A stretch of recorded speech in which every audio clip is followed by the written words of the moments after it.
Supreme court ने 12 अगस्त 2025 यानी मंगलवार को उम्र कैद पाए हुए सभी अपराधियों के लिए ऐतिहासिक फैसला सुनाया है।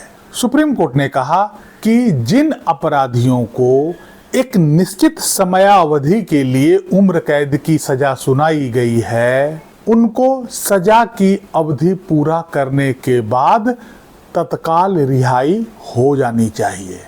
यह आदेश उम्र कैद की सजा पाने वाले उन सभी अपराधियों के लिए एक बड़ा राहत लेकर आया है।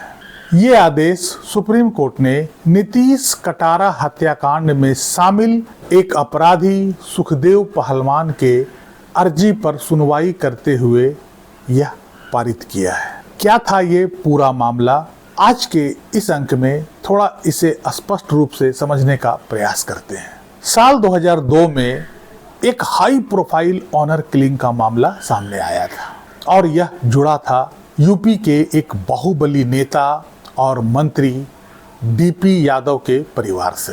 हालांकि इसी केस के बाद डीपी यादव का पूरा राजनीतिक करियर धीरे धीरे नष्ट भी हो गया था।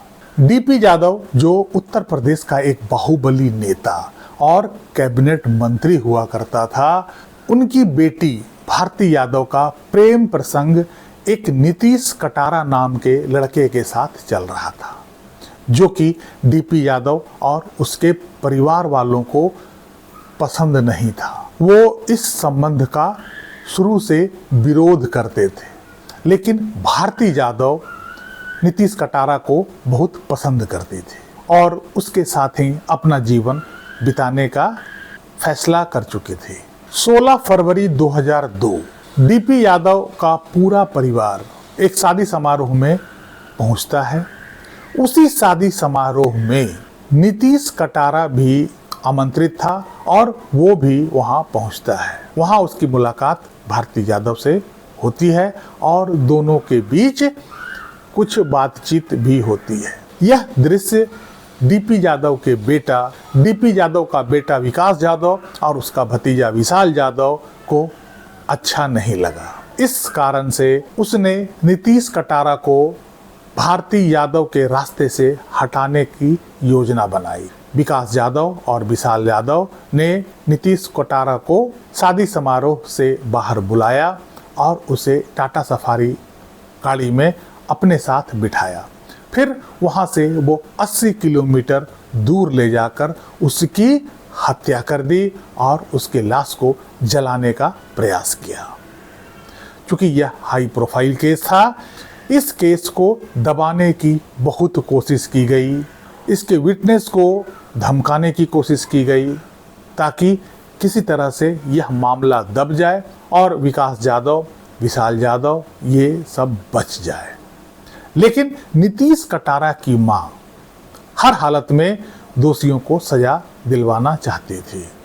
वो इस केस में शुरू से लेकर अंत तक प्रयास करती रही। चूंकि यह हाई प्रोफाइल केस था, मीडिया में भी यह खूब चलने लगा।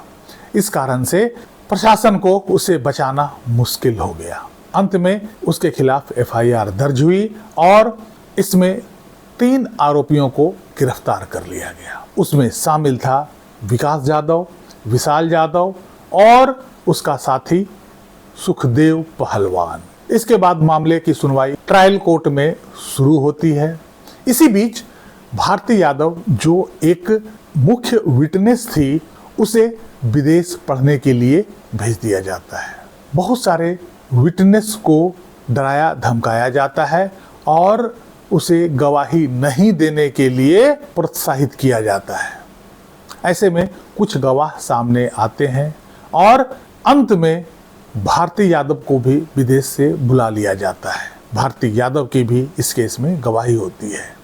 इसके बाद 30 मई 2008 को निचली अदालत अर्थात ट्रायल कोर्ट ने तीनों को इस केस में नीतीश कटारा के हत्या के जुर्म में दोषी पाया और उसे उम्र कैद की सजा सुनाई। 2 अप्रैल 2014 को दिल्ली हाई कोर्ट ने भी निचली अदालत के फैसले को बरकरार रखा और उसके उम्र कैद के फैसले को भी बरकरार रखा। 3 अक्टूबर 2016 को सुप्रीम कोर्ट ने विकास जाधव और विशाल जाधव को 25 साल की, वहीं सुखदेव पहलवान को 20 साल की सजा के उम्र कैद को बरकरार रखा। नीतीश कटारा की मां नीलम कटारा ने सुप्रीम कोर्ट में अर्जी लगाई थी कि इन लोगों को फांसी की सजा दी जाए, जिसे सुप्रीम कोर्ट ने खारिज कर दिया था। 8 मार्च 2025 को सुखदेव पहलवान की 20 साल की सजा पूरी हो चुकी थी और उसकी रिहाई के लिए सुप्रीम कोर्ट में एक याचिका लगाई गई, जिसकी सुनवाई सुप्रीम कोर्ट में जस्टिस वीबी नागारत्ना और जस्टिस केवी विश्वनाथन के खंडपीठ में हो रही थी। और इसकी सुनवाई करते हुए सुप्रीम कोर्ट ने 29 जुलाई को सुखदेव पहलवान की रिहाई का आदेश सुनाया था। लेकिन समीक्षा बोर्ड ने सुखदेव पहलवान के आचरण और व्यवहार की समीक्षा करते हुए उनकी रिहाई पर रोक लगा दी। इस पर सुप्रीम कोर्ट में पुनः याचिका लगाई गई कि समीक्षा बोर्ड द्वारा किया गया यह कार्रवाई उचित नहीं है और ये सुप्रीम कोर्ट के फैसले का अवहेलना करता है। इस पर 12 अगस्त को ऑनरेबल सुप्रीम कोर्ट ने अपना फाइनल आदेश सुनाया। इस आदेश में सुप्रीम कोर्ट ने कहा कि अगर किसी दोषी को उम्र कैद की सजा एक तय अवधि के लिए होती है तो वह अवधि पूरा करने के बाद सजायाफ्ता व्यक्ति तत्काल रिहाई का हकदार है। अगर ऐसा नहीं होता है तो सजायाफ्ता की जिंदगी जेल में ही खत्म हो जाएगी। इस आदेश से देश के बहुत सारे कैदी जो एक तय समय के लिए उम्र कैद की सजा काट रहे हैं, उनकी रिहाई अब पक्की हो गई है। उनके लिए एक अच्छा संदेश है। लेकिन यह आदेश केवल उन अपराधियों के लिए है जिनकी उम्र कैद की सजा एक तय अवधि के लिए सुनाई गई है। जिन अपराधियों को उम्र कैद की सजा आजीवन सुनाई गई है, जिसमें जीवन पर्यंत जेल में रहने की सजा सुनाई गई है, उन अपराधियों के सजा के ऊपर यह लागू नहीं होता है।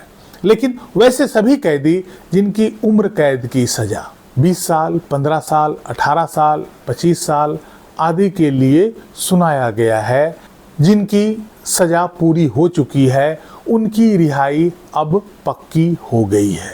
हमारे जेल में बहुत सारे ऐसे कैदी जिनको उम्र कैद की सजा मिली हुई है और एक तय अवधि के लिए मिली हुई है, लेकिन आज तक उनकी रिहाई नहीं हो पाई है, क्योंकि समीक्षा बोर्ड उन पर तरह तरह के प्रतिबंध लगाए हुए हैं। ऐसी स्थिति में ऐसे सभी अपराधियों के लिए अब रिहाई का रास्ता खुल गया है।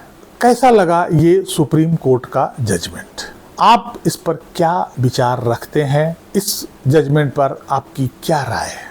कमेंट बॉक्स में जरूर लिखिएगा। इस अंक में यहीं तक। वीडियो को लाइक कीजिएगा, चैनल को सब्सक्राइब कीजिएगा।